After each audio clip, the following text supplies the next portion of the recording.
ஸ்ரீ குருபியோ நமக. சிவன் அவன் என் சிந்தையுள் நின்ற அதனால் அவன் அருளாலே அவன் தாள் வணங்கி.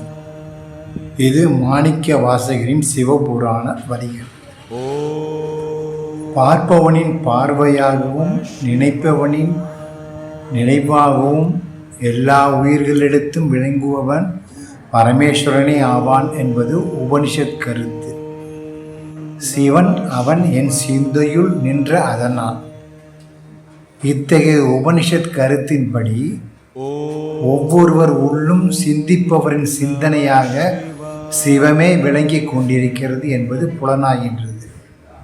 அவ்வாறு சிந்திப்பவரின் சிந்தனையாக விளங்கி கொண்டிருக்கும் சிவம் என்னும் அவன் சதா இடைவிடாது அங்கும் இங்குமாக நிற்காமல் அலைப்பாய்ந்து கொண்டே இருக்கும் என் சிந்தையுள்ளும் நின்ற அதனால் அவன் அருளாலே அவன் தாள் வணங்கி.